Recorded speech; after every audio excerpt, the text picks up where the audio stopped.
Hello and welcome to Jrock's Babylon. I'm your host, Jason Jrock Houston, and our guest today is Dave Revels.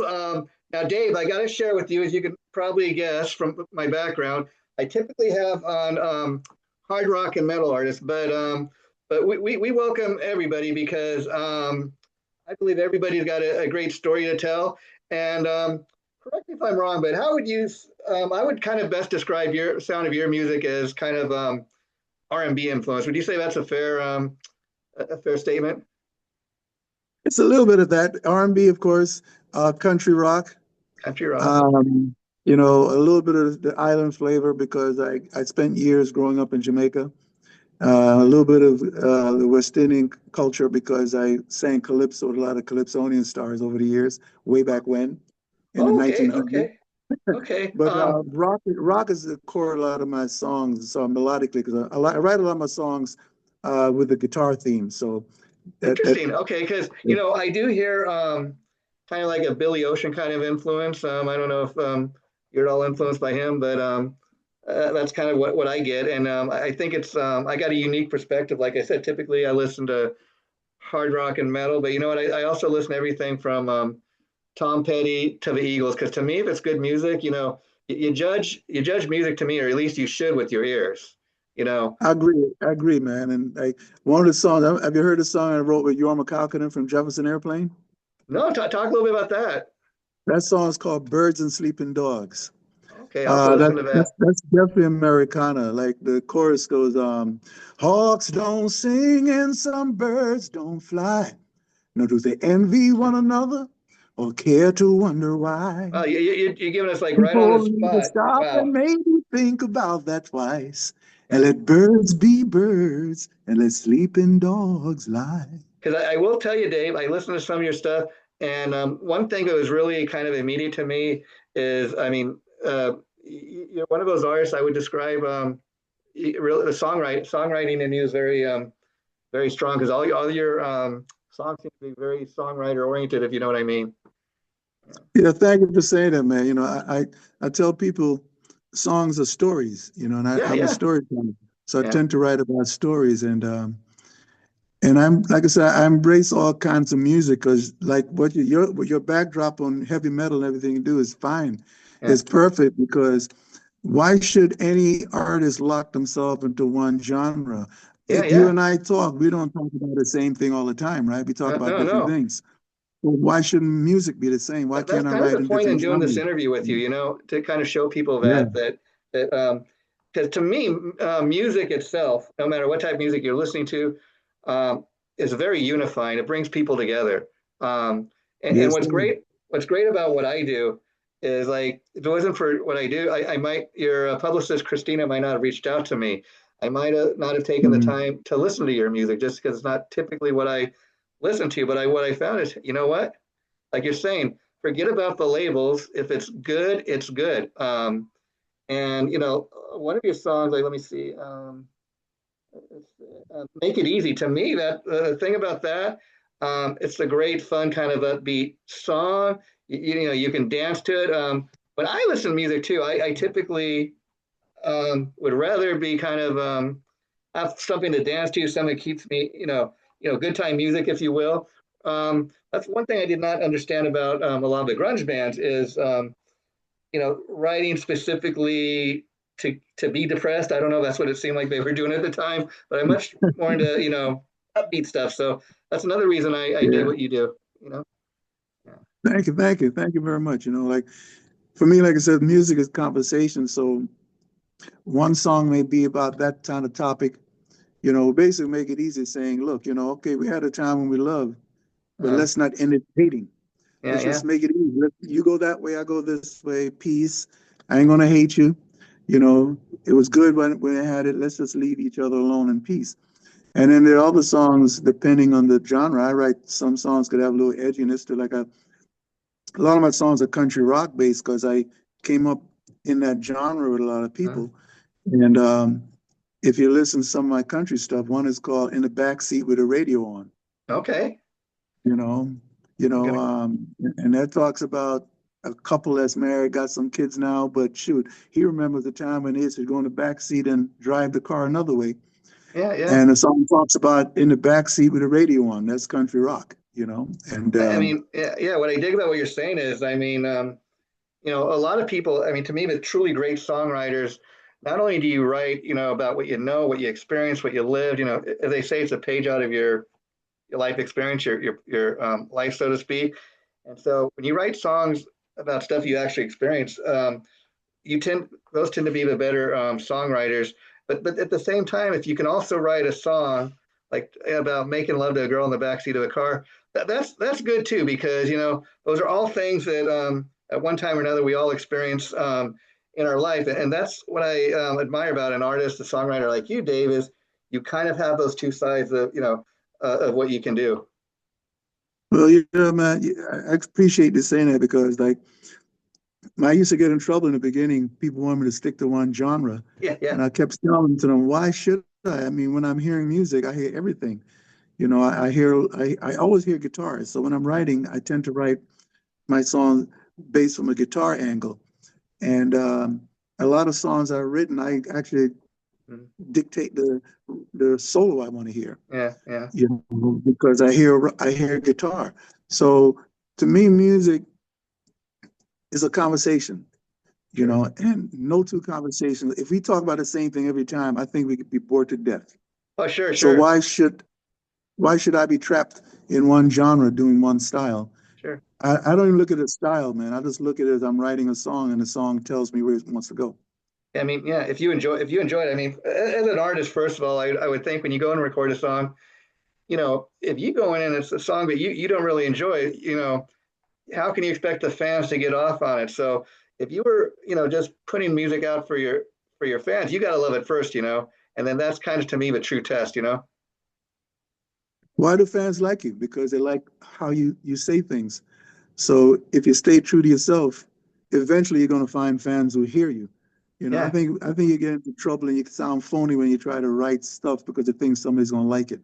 yeah, yeah, I've never written like that. I just written what I want to write and how it yeah, feels. And if it comes out country, if it yeah, comes out R&B, it just comes out the way because that's a song. Not, yeah, a song that tell me where it wants to go. yeah.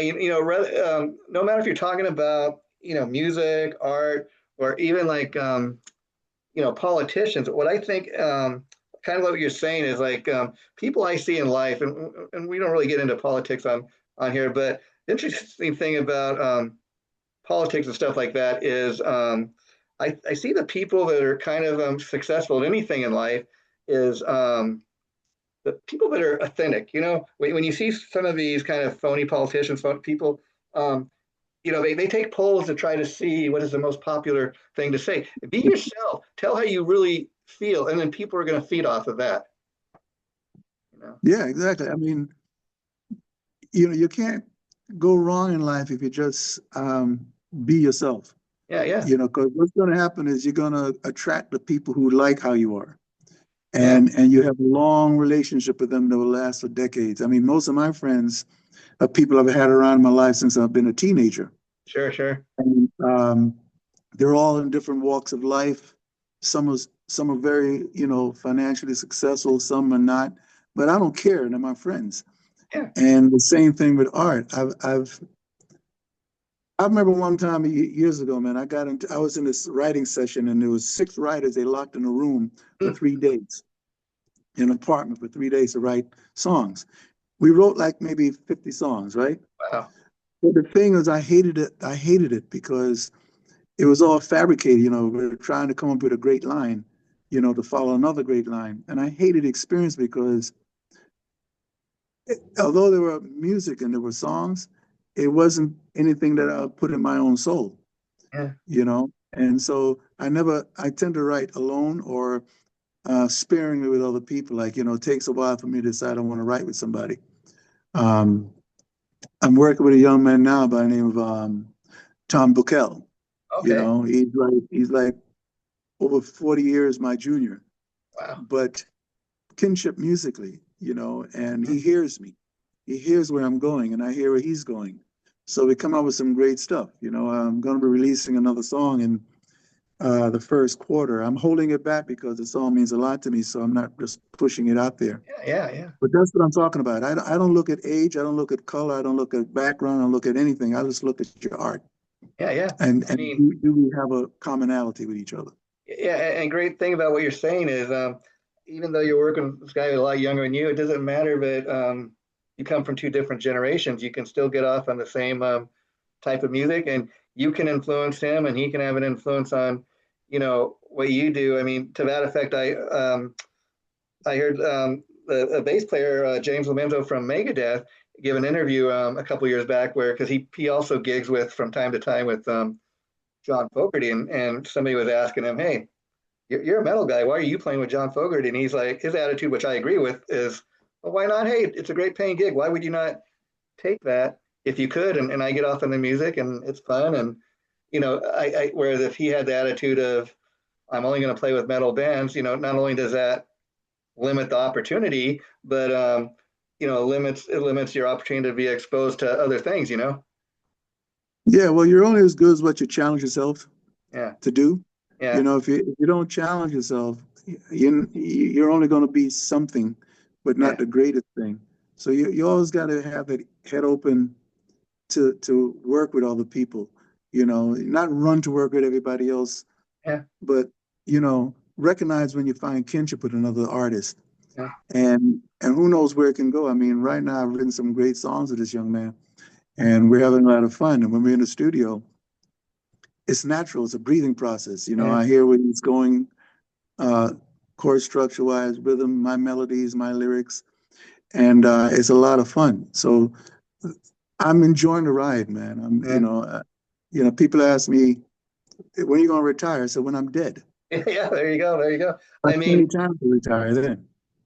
yeah, I mean, talk about this because I was reading another artist that you worked with in the past, um, was BB King, and let's talk about that, Dave, because BB King was one of those artists, like you said, he did it till he could not do it anymore. Well, I didn't work with BB. Okay. I was fortunate to be in his orbit. I used to be a reporter when I was a teenager for a newspaper, Oh, okay. and I used to cover shows, artists, from all different kind of backgrounds. And he was doing a show in a prison in Wow. New York, Yeah. and I went to cover it. So I got to be right there with him as he's, performed for the women's prison. And I was Wow. taking pictures. I got a lot of pictures I took of that event. But I'm always listening to artists, Yeah. Benny King, that's Yeah. a person I've worked with, Benny King from the Drifters. Um, Stand By Me, when the Mhm. night has come. Oh, And I wow. always ask Wow. these guys questions. I ask them, Sure. everybody I met, I would ask, hey, what would advice would you give a songwriter? And you know what they told me? What he told me? Hmm. He said, write from your heart, be yourself, don't follow anybody's trend. And if one of your songs takes to people's ears, your entire catalog becomes in demand because people want to hear your music. They want to hear what you sound like, what you're Yeah. writing about. Yeah. And I never forgot that. So that goes back to what I said about genres of music. When I'm writing, I don't think about fitting in any genre. The song becomes the mistress. The song becomes the Sure. master. The song becomes the only thing in the room. And I have to write what the song is demanding from me. Oh, sure. Emotionally, lyrically, melodically, whatever it takes Yeah. to Yeah. get the thought out clearly. Yeah, we have two different perspectives for a lot of reasons, Dave. But like, you're an artist, a songwriter. You're a guy that makes the music. I'm a guy. I'm a connoisseur of it. I listen to music. I'm a fan of it. So we have two different Need you. perspectives. Yeah. So we have two different perspectives. Meaning, like, I could listen to one of your songs and come up to you and give you my perspective on what I think it's about, and you might tell me that's not what it's written about. But talk about interpretation too of your songs because what you wrote these songs about, but you might think I didn't write it about that. But if that's your experience or that's what you got out of it, great, right? Yeah. I stopped telling people what my songs mean Uh-huh. because in every song that's popular, people take from it whatever they get from it. Yeah. Yeah. So I stopped telling people what the song meant because my idea for why I wrote the song could be completely different from what people are Sure, getting sure, from it. Like sure. make it easy. You Uh-huh. know, when people tell me what they get from the song, I don't tell them they're wrong, and I Yeah, don't tell them what made me write the song because it doesn't matter. You know, I felt compelled to write the song, yeah. and whatever people get from it is cool. And You as a know, writer, that must kind of be a cool thing to hear the different interpretations. Because again, you know what you wrote it about, and it must kind of amaze you some of the interpretations you hear that you like, wow, I can't believe you got it out of that. It got something like that out of a song, but great if that's your experience, you know, enjoy it. Yeah, yeah. You remember the Grateful Dead, right? yeah, yeah. Yeah, when I was with the Persuasions, who I was the lead singer for many years and a record arranger for, we did a show with Bob Weir from Grateful Dead, Okay, um, with his band at the time, which was uh, let's call it Rat Dog. That was his okay. dog. That was his band. But they asked Jerry Garcia, a writer asked him, what did you mean by the lyrics in that song? And his answer to them was, I don't know. What did it mean to you?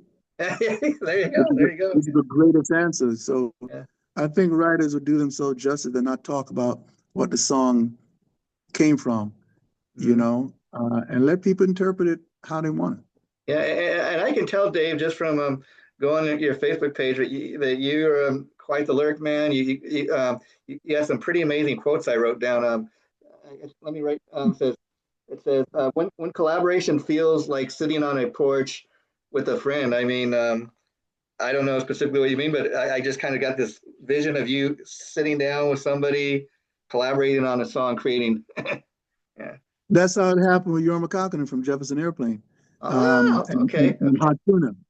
okay. He had a place called Furpees Ranch. His wife, Vanessa, they created this beautiful oasis for like-minded souls, lay people who wanted to improve their craft and music. It was a retreat in Pomeroy, Ohio. Okay. He even had his own Rock and Roll Hall of Fame museum that was sanctioned by the Rock and Roll Hall of Fame on the Wow. grounds. And it was after lunch, and he was on the porch. And he said, Dave, I want to play a song for you. So he played one of his songs that he had written for his wife. And I loved it. And after hearing that, I knew I wanted to write with him. And his guitar style, the finger picking, just stayed in my head. And I just kept hearing it. So I'd go to sleep hearing his guitar. So I started writing a song, Birds and Sleeping Dogs. Oh, wow. And I called him up and said, Yorm, I want to write the song with you, man. I sent him the lyrics. He said, yeah, we'll do it. Then COVID came along. And then COVID left. And he out of the blue, he said, Dave, I'm coming up to New York. I want to record this song with you. It's time. He drove up from Pomeroy with his wife and daughter, Izzy, which is a great musician in her own right as well. And we went down to a friend's studio called in New Jersey, the Okay. Jam Room. Arnie Brown owns it. And we sat down in the room outside the studio to talked about the song, where we're going to go with it. And I said to the controller, okay, let's record this. And it was filmed, so it's on YouTube. You can see the actual recording. Okay. And we just started playing 2 takes. We did only 2 takes, and we were done. Wow. Wow. And then we cut the other songs, a bonus, his song. And but that's what I'm talking about. So it is like writing on a porch because that's a comfort level that I had with him. And when I'm Wow. writing with people that I feel a comfort zone with, that's how it feels to me. Oh, You wow. know? Now, Dave, you told me you're coming backstage right now. You're getting ready to do a show today. Yeah, yeah. Is it an afternoon show? Are you doing it tonight? Tonight. So the sound check takes place in another hour, and it's 7:30 tonight. It's in the Stadium Theater in Rhode Island, Oh, wow. Woonsocket, Rhode Island. This is like a fifth time here. I have a Motown production. It's called Shadows of the '60s. It tours all over the country and around the world. And this is like a fourth or fifth time at this theater. They bring us back just about every year, and we always do well because we have real fans here. So Motown is a big part of my life because as a teenager, I would listen to the Four Tops, and I learned how to sing, listen to Levi Stubbs' voice, and I Wow. learned harmony, listen to their background voices.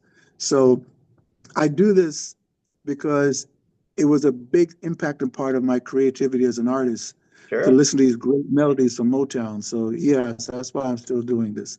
I mean, because as great as it is to be an original artist as your own original thing, you got to kind of pay homage to where you came from, what came before. Oh, Yeah, yeah. and I definitely do, man. The two biggest influences in my life were the Four Tops, who I met years later when I did big shows with them on TV and all that. Um, and the Persuasions, who I learned harmony from, the Oh, real wow. foundation. When I was 13, 14, 15 years old, they taught me harmony. J. Otis Washington, a member of the group. See, always And learning. decades Yeah, later, yeah, yeah. and decades later, I became their lead singer. They invited me to perform and then Yeah. become the lead singer.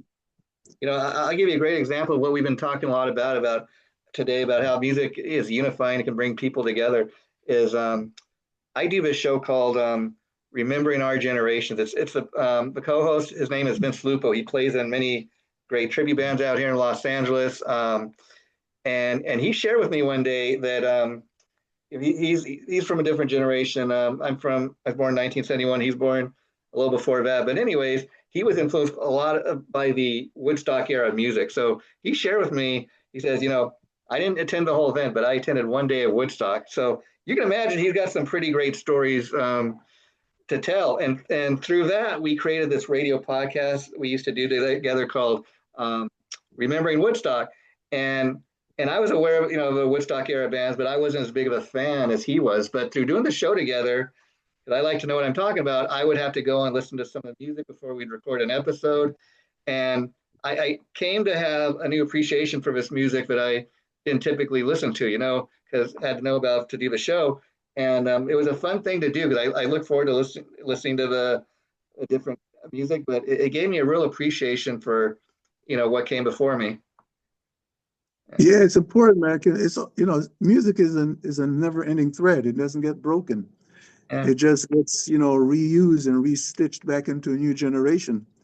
And like for instance, a lot of my songs, when you go into my catalog, I had a great guitar player, is the late great Paul Nelson, Okay. who he was the manager for Johnny Winter, Wow. Wow. Yeah. Texas and blues. Yeah. and was a guitar player with Yeah. Johnny's band for years.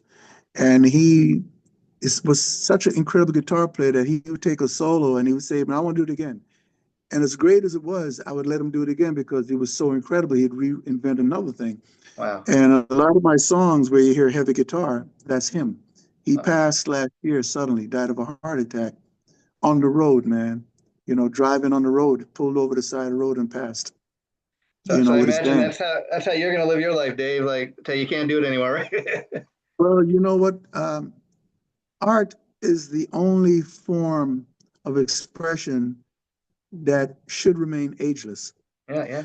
As long as you're capable of doing it, there is no end to it.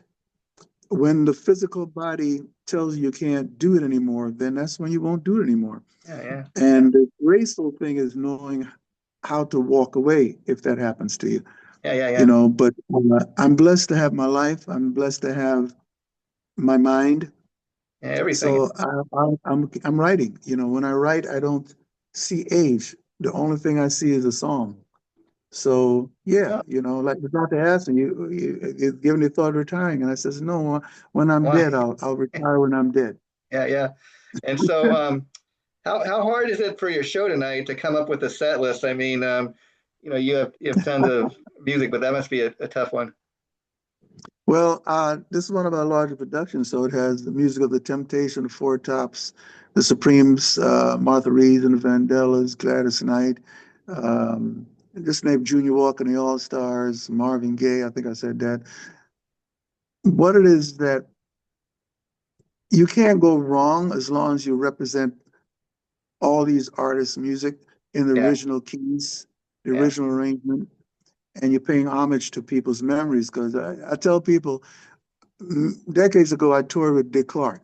I Oh, wow. remember from American Bandstand. We did the American Bandstand tour when I was a member of the Drifters back then.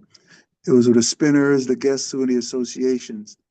And I realized back then it's a memory game when you do nostalgia music because Hmm. people coming there and in their head, they are attached to certain rhythmic roles in a song, Sure. a piano gliss, a drum roll, a bass line, a vocal riff.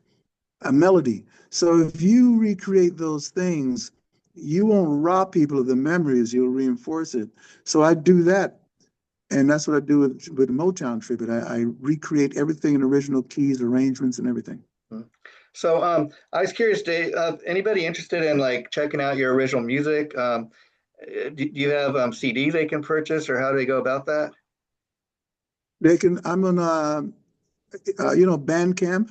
Okay, Yeah, it's Dave. Well, anyway, just look up Bandcamp. My name, Dave Revels. It's on there. I'm available on all the streaming platforms on my music. okay. You can preview it by going on YouTube, type my name in, and all my catalog will come up. Mm, I'm on Facebook, of course. My of name, course. Dave Revels. So there's many ways to get at my music. And then So, make it easy. And there were a couple other videos I've seen. I gotta say they're all like kind of fun looking videos. You can tell you're having fun making them. They look very professionally, like something you would have seen on MTV back in the day when there was such a thing. Talk about the video making because it looked like you have quite fun doing that. I do it myself, man, because I try to get professional people to do it for me, but they wanted thousands upon thousands and tens of Sure. thousands of dollars to do it for me. And I said, you know what? So I found software where I could film myself and film my clips and edit it myself and create my own videos. Reached out to other artists I know and said, film a clip about this part of the song for me and send it to me. So all the videos you see, I actually created them myself. Why not? Um, I mean, that's the way and everybody's doing it. It's let's be yeah, honest, financially, it makes sense, and I dig it too because it looks like a professional music video, and but thanks, man. Thanks a lot. It's fun doing it because it's hard. Videos are crazy, man, because you could put the wrong imagery and kill a song. I mean, I'll tell you a funny story about that. Um, Me and this friend of mine, whenever we go out, he loves to eat at In-N-Out, and so we make these like goofy, funny videos we post up on YouTube, and I could not believe my friend eating a hamburger got like over 1K views. I really wasn't even expecting that. You know what I mean? But the things people watch, yeah, it's like, It touched somebody. It touched a stream of people out there.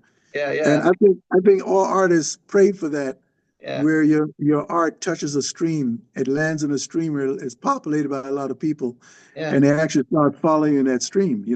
Oh, sure. But What's funny you about can't that predict is what people are like. music, a lot of things are the same way. I mean, I think that's why a lot of people fail. Like you're an authentic guy.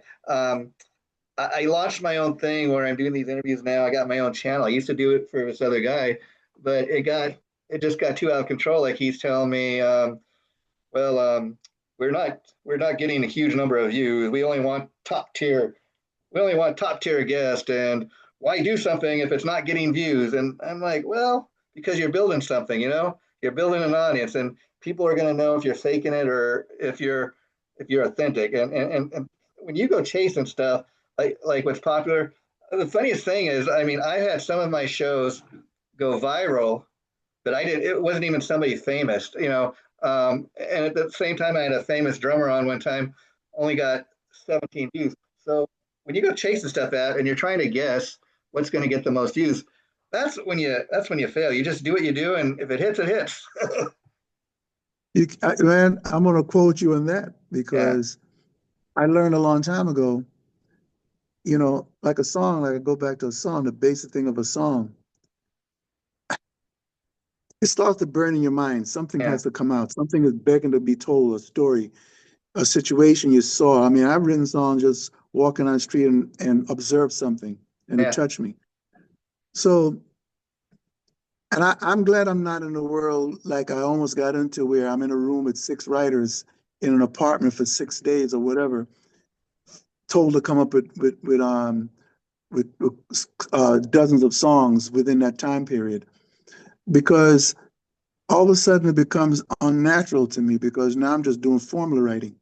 mhm, So I'm glad I'm not in a world. So if one of the songs I'm writing now or have written, people start to really like and can hear it, it's beautiful. You yeah. understand?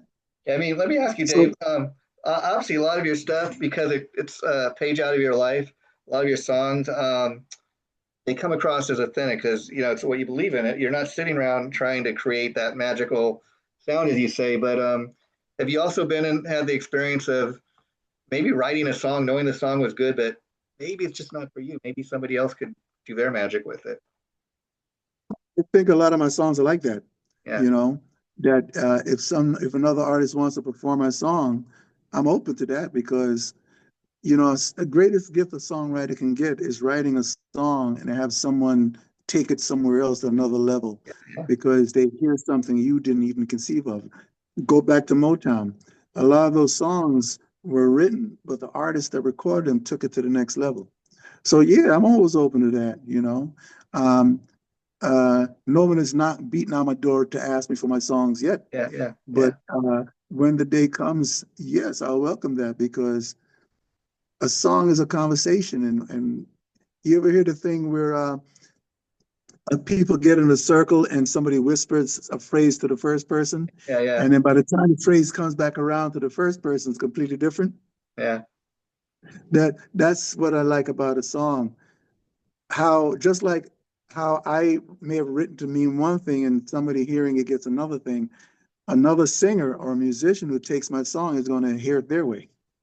yeah. So And yeah, that's that's a great as a compliment, writer for sure. producer, that's got to be a great feeling when somebody takes your song that was originally intended for you to a different place than you even originally kind of envisioned. You're like, wow, can't believe the magic you poured all over my song. Wow. you know, And man, that's what writing is. When you write a story, you didn't write it just to stop at you. yeah, yeah, You write it so it gets beyond your doorstep and people share it and people talk about it and people sing it and somebody hears it and they want to sing it too. And then all of a sudden you hear something in a song you didn't even hear in yourself. So yeah, I think that's the greatest gift that anyone can give to a songwriter is to take their song and breathe an extra breath into it. yeah. I'm gonna take this conversation real quick. This would probably be the last question. Somewhere we probably didn't think we'd be going to, only because I also do this pop culture show where we talk about classic TV shows, movies, our favorite music. I was curious when you were growing up, Dave. Was there a is there a movie or like a classic TV show that kind of really inspired you when you were growing up? Oh man. Something you really enjoyed, kind of a guilty pleasure, if you will. Well, you want to what I like to watch that Yeah. inspire me? I like to watch a show called Biography. Oh, I know. Okay. Yeah. Wow. Now, Biography, in case your viewers don't know, it told stories about people who took the leap of faith in their life, Yeah. who took a chance with no safety net to pursue a dream they had, and it succeeded. So it all that inspired me because it inspired me to be myself, Oh, to wow. to to to when I walk on a stage, I'm not anyone but me. I have Wow. a phrase I use. I say every stage I take is like my personal living room. So when you come to the show at the theater, that theater is no longer a theater. It's my house. You're in my living room, and I must treat you as my guest, which means I must pay 100% attention to you. I must laugh with you, listen to what you're saying, and care about you. Wow. Wow. And at the end of the night, hope that you get home safely because you came to see me. So I feel responsible for your life that now I have to worry about you getting home safe. So Wow. yeah, so Biography, that's what my Oh, inspiration was. That I didn't see that coming, but that's a great one. I love that. Now, Dave, I just want to say thanks for coming on the show today. Um, and I'd love to have you back. It's a great conversation. Thank you, man. That's Thank what you. makes this so fun. You never know where the conversation's going to go. I just had a blast talking. Good luck with the show and Me the too, interview. Jason. Me too, Jason.